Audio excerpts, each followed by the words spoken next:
नमस्कार दोस्तों, मैं सर्वेश यादव। आज मैं आप लोगों के लिए अलग तरीके की वीडियो लेकर आया हूं, जिसे जानने के लिए हर लोग उत्सुक हैं। आज हम अपनी वीडियो में बांग्लादेश की तबाही की सच्चाई की पोल खोलकर रख दूंगा।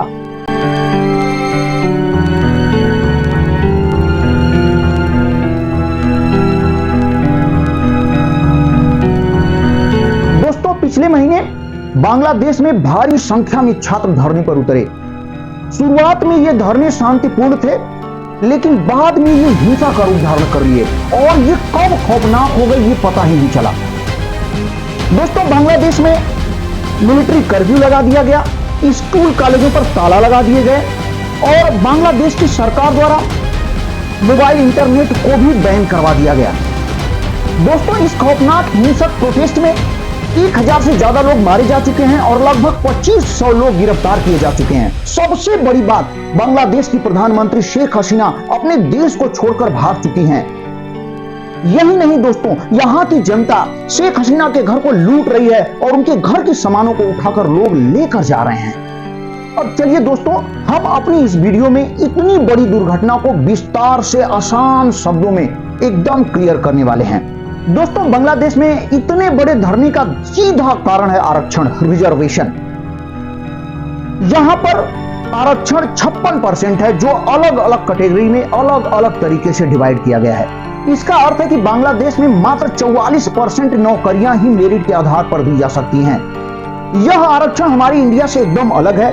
दोस्तों, हमारी इंडिया में जो आरक्षण है वो कास्ट के लेवल पर होता है, लेकिन बांग्लादेश में यह आरक्षण फ्रीडम फाइटर के आधार पर है। दोस्तों, इसे बेहतर समझने के लिए हमें बांग्लादेश के हिस्ट्री में जाना पड़ेगा। आप जानते होंगे कि आजादी से पहले बांग्लादेश पाकिस्तान का ही हिस्सा था। उस समय बांग्लादेश को पूर्वी पाकिस्तान कहा जाता था, जबकि अभी के पाकिस्तान को पश्चिमी पाकिस्तान कहा जाता था। दोस्तों, पश्चिमी पाकिस्तान पूर्वी पाकिस्तान पर अत्याचार किया करता था। कुछ सोशल और इकोनॉमिक अत्याचार हैं जिसे हम आपको बताते हैं। जैसे बांग्लादेश में या पूर्वी पाकिस्तान में 90% लोग बंगाली बोला करते थे, जबकि मात्र 10% लोग ही उर्दू में बात किया करते थे। फिर भी पश्चिमी पाकिस्तान ने पूर्वी पाकिस्तान पर उर्दू भाषा को थोपने की कोशिश किया। इसके अलावा पूर्वी पाकिस्तान पर कुछ इकोनॉमिक अत्याचार भी हुआ। जैसे 59% एक्सपोर्ट पूर्वी पाकिस्तान द्वारा होता था, जबकि मात्र 25% इंडस्ट्रियल इन्वेस्टमेंट ही पूर्वी पाकिस्तान में किया जाता था। दोस्तों, नवंबर 1970 में भोला साइक्लोन आया और इस साइक्लोन के द्वारा लगभग 3 लाख लोग पूर्वी पाकिस्तान के मारे गए, लेकिन पश्चिमी पाकिस्तान द्वारा पूर्वी पाकिस्तान को किसी प्रकार की मदद नहीं मिली। इसके अलावा कुछ राजनीतिक क्षेत्र में भी पूर्वी पाकिस्तान पर पश्चिमी पाकिस्तान द्वारा अत्याचार किया गया। दोस्तों, 1970 के चुनाव में 162 सीट पूर्वी पाकिस्तान के पास थी और 138 सीट लगभग पश्चिमी पाकिस्तान के पास थी। इस चुनाव में वेस्ट पाकिस्तान के लोग अलग अलग पार्टियों को वोट किए, जबकि ईस्ट पाकिस्तान के लोग अवामी लीग पार्टी को वोट किया और इसको लीड कर रहे थे शेख मुजीबुर रहमान। इस इलेक्शन का नतीजा यह आता है कि अवामी लीग पार्टी की जीत होती है और कि यही पार्टी पूरे पाकिस्तान पर गवर्न करती है। लेकिन यह पश्चिमी पाकिस्तान को पसंद नहीं आया। दोस्तों, इसके साथ वेस्ट पाकिस्तान की सेना को भी यह पसंद नहीं था। उस समय वेस्ट पाकिस्तान के मिलिट्री के commander in chief Yahya Khan हुआ करते थे। उन्होंने ईस्ट पाकिस्तान पर मार्शल लॉ पुश किया। इसमें मुजीबुर रहमान को अरेस्ट किया गया, कई हजार लोगों को गोलियों से भून दिया गया।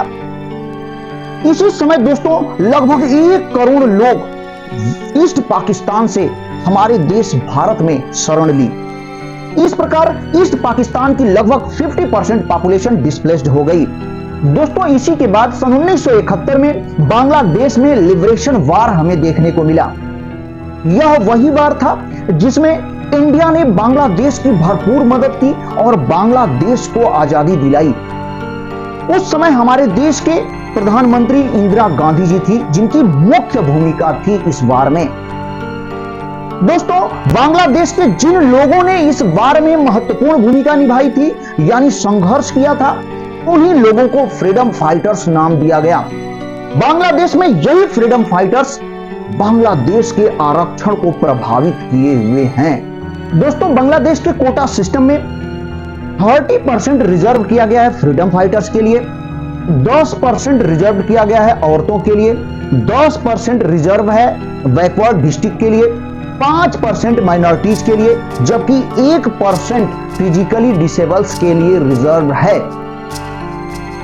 अगर इस नंबर को ऐड कर दिया जाए तो टोटल 56% होता है, अर्थात 56% रिजर्वेशन है बांग्लादेश में, जिसमें 30% अकेले फ्रीडम फाइटर्स के लिए है। ये आपको लग रहा होगा अधिक है ना, एकदम अधिक है। दोस्तों, इस आर्टिकल को देखिए। यह आर्टिकल ढाका यूनिवर्सिटी में पढ़ने वाले फहीम फारूकी द्वारा लिखा गया है। उनका कहना है कि यह प्रोटेस्ट बेसिकली रिजर्वेशन के रिफॉर्मेशन के लिए हैं। प्रोटेस्टर ये चाहते हैं कि फिजिकली डिसेबिलिटीज और माइनॉरिटीज के रिजर्वेशन को छोड़कर सभी आरक्षण को, सभी रिजर्वेशन को सरकार द्वारा हटा दिया जाए। इसमें सबसे इंटरेस्टिंग फ्रीडम फाइटर्स का रिजर्वेशन है। दोस्तों, बांग्लादेश में आजादी के 1 साल बाद अर्थात सन 1972 में बांग्लादेश की सरकार के कैबिनेट में यह ऑर्डर पास किया गया कि फ्रीडम फाइटर्स के लिए रिजर्वेशन होना चाहिए, अर्थात फ्रीडम फाइटर्स के रिजर्वेशन का जिक्र किया गया और फ्रीडम फाइटर्स को 30% का रिजर्वेशन दिया गया, अर्थात सरकारी नौकरियों में 30% फ्रीडम फाइटर्स ही होंगे। लेकिन सबसे मजेदार बात यह है कि ये रिजर्वेशन केवल फ्रीडम फाइटर्स तक ही सीमित था। लेकिन दोस्तों, बाद में सन 1997 में यह रिजर्वेशन इनके बच्चों के लिए भी एक्सटेंड किया गया। अब देखिए, फिर इसके बाद 2010 में यही रिजर्वेशन इनके बच्चों के लिए भी एक्सटेंड किया गया। और अब बांग्लादेश की जनता को यह देखा नहीं गया तो 2012-13 में भी इसके खिलाफ एक बड़ी मूवमेंट बांग्लादेश में देखने को मिली थी। दोस्तों, जैसे इंडिया में यूपीएससी है, ठीक उसी प्रकार बांग्लादेश में बीपीएससी है, यानी बांग्लादेश पब्लिक सर्विस कमीशन। दोस्तों, बांग्लादेश में 4 लाख छात्र मात्र 3000 नौकरियों के लिए फाइट करते हैं, उसमें भी रिजर्वेशन, अर्थात आम छात्र को नौकरी पाना बांग्लादेश में काफी कठिन था, जिसकी वजह से सन 2018 में बांग्लादेश के छात्रों द्वारा एक बहुत बड़े लेवल पर प्रोटेस्ट किया जाता है, जिसके कारण बांग्लादेश सरकार को झुकना पड़ा और यह सर्कुलर लाना पड़ा कि फर्स्ट क्लास और सेकेंड क्लास की नौकरियों से रिजर्वेशन को हटा दिया गया। लेकिन दोस्तों, सन 2021 में फ्रीडम फाइटर्स की फैमिली से 7 बच्चे बांग्लादेश हाई कोर्ट में पिटीशन दाखिल करते हैं इस सर्कुलर के खिलाफ। अब अभी 5 जून 2024 को हाई कोर्ट का रिजल्ट आता है कि जो पिटिशनर्स कह रहे हैं, यानी 7 बच्चे जो कह रहे हैं, वो एकदम सही है और सरकार के जो सर्कुलर को इलीगल डिक्लेयर कर दिया जाता है, अर्थात रिजर्वेशन को बांग्लादेश में फिर से लागू कर दिया जाता है। दोस्तों, यही कारण था कि प्रोटेस्टर्स बांग्लादेश में फिर से जाग उठते हैं। प्रोटेस्टर्स का यह कहना था कि 1972 में जब पहली बार फ्रीडम फाइटर्स को रिजर्वेशन दिया गया तो यह कहीं नहीं कहा गया था कि यह रिजर्वेशन इनके जनरेशन को भी एक्सटेंड किया जाएगा। दोस्तों, चलिए ठीक है, लेकिन ये रिजर्वेशन कोई मामूली रिजर्वेशन नहीं है, 30% रिजर्वेशन है। और ये बात यही नहीं रुकती है दोस्तों। अब बात आ जाती है कि आखिर फ्रीडम फाइटर्स को कौन डिसाइड करेगा कि कौन फ्रीडम फाइटर्स है, कौन फ्रीडम फाइटर्स नहीं है। तो बांग्लादेश की सरकार कहती है कि हम डिसाइड करेंगे कि कौन फ्रीडम फाइटर्स है। दोस्तों, पिछले 15 साल से शेख हसीना बांग्लादेश की प्रधानमंत्री हैं और इनकी पार्टी अर्थात आवामी लीग पार्टी ही बांग्लादेश की आजादी में सबसे ज्यादा संघर्ष किया था। तो प्रोटेस्टर्स का कहना है कि शेख हसीना इस रिजर्वेशन का फायदा अपनी पार्टी के लोगों को ही ज्यादा देती हैं, यानी सरकार अवामी लीग पार्टी को ही रिजर्वेशन का फायदा देती है, क्योंकि कोई पैमाना नहीं है फ्रीडम फाइटर्स का, जिसकी वजह से हमें भी उम्मीद है और आप भी सोच सकते हैं कि निश्चित रूप से कहीं ना कहीं इस शेख हसीना की पार्टी अपने लोगों को जरूर इस रिजर्वेशन का फायदा दे रही होगी। दोस्तों, 60,000 एप्लीकेशन इस फ्रीडम फाइटर्स के नामों के विरुद्ध हाई कोर्ट में दिए गए, लेकिन सरकार जो है इस पर कोई टीका टिप्पणी नहीं कर रही है। दोस्तों, यह मामला 10 जुलाई को हाई कोर्ट से होते हुए सुप्रीम कोर्ट में पहुंचता है। सुप्रीम कोर्ट अभी इस फैसले को रोके हुए है, अर्थात इस पर अभी सुप्रीम कोर्ट का कोई फैसला नहीं आता है। फिर भी प्रोटेस्ट रुकने का बांग्लादेश में नाम नहीं ले रहा है। दोस्तों, इस इतने बड़े प्रोटेस्ट में छात्रों के अलावा opposition party, teachers, opposition party के लोग भी शामिल हो जाते हैं।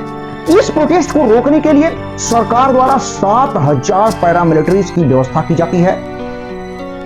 यहां पर प्रोटेस्टर्स पर आंसू गैस, रबर बुलेट तक छोड़े जाते हैं। लेकिन ढाका यूनिवर्सिटी के सामने प्रोटेस्टर्स के नारे होते हैं कि हम अपने भाइयों के खून को बर्बाद नहीं होने देंगे। दोस्तों, सरकार प्रेशर में है। तभी आवामी लीग पार्टी के सेक्रेटरी का ये बयान आता है कि हम रिजर्वेशन में कोई इंटरफेयर नहीं करेंगे, सुप्रीम कोर्ट के डिसीजन का इंतजार करिए। दोस्तों, प्रोटेस्टर्स का जो मेन ग्रुप है उसका अपनी सरकार पर ही डाउट है, सरकार के इंटेंशन पर ही डाउट है। प्रोटेस्टर का कहना है कि हमारे देश के प्रधानमंत्री शेख हसीना जी का अब तक इस मैटर के अगेंस्ट कोई भी बयान नहीं आया है। बाद में बयान आता भी है शेख हसीना का, तो वो भी बेतुका बयान है।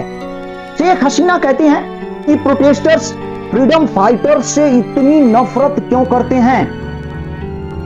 रिजर्वेशन फ्रीडम फाइटर्स के ग्रैंड चिल्ड्रंस को नहीं मिलेगा तो क्या रजाकार के ग्रैंड चिल्ड्रंस को मिलेगा? और यही बयान शेख हसीना के कुछ मंत्रियों का भी आता है। दोस्तों, बांग्लादेश के लिए ये जो रजाकार शब्द है वो काफी इंटरेस्टिंग है। सन 1971 के वार में 2 सेना के ग्रुप थे। एक को रजाकार वाहिनी कहा जाता था, जिसमें लगभग 50,000 सैनिक थे, और दूसरे को मुक्ति वाहिनी कहा जाता था। ये जो मुक्ति वाहिनी है ये बांग्लादेश की आजादी के लिए लड़ रही थी, जबकि ये जो रजाकार वाहिनी थी ये बांग्लादेश की आजादी के खिलाफ लड़ रही थी और बांग्लादेश के लोगों पर अत्याचार कर रही थी। यहीं से रजाकार शब्द उत्पन्न हुआ। बांग्लादेश में रजाकार शब्द का मतलब है देशद्रोही। दोस्तों, बांग्लादेश की आजादी के बाद जब 1973 में मुजीबुर रहमान की सरकार बनी, तो ये मुजीबुर रहमान जी बांग्लादेश में रजाकारों को ढूंढने की कोशिश किया और लगभग 37,000 रजाकारों को ढूंढ निकाला। इन 37,000 रजाकारों में 26,000 को तो माफी दे दिया गया, लेकिन बाकियों को या तो जेल में डाल दिया गया या तो इन पर ट्रायल चली। कुछ पर तो बहुत दिनों तक ट्रायल चली, कुछ को तो 2022 में सजा दिया गया। लगभग 6 रजाकार वाहिनी के 6 सदस्यों को 2022 में फांसी की सजा सुनाई गई।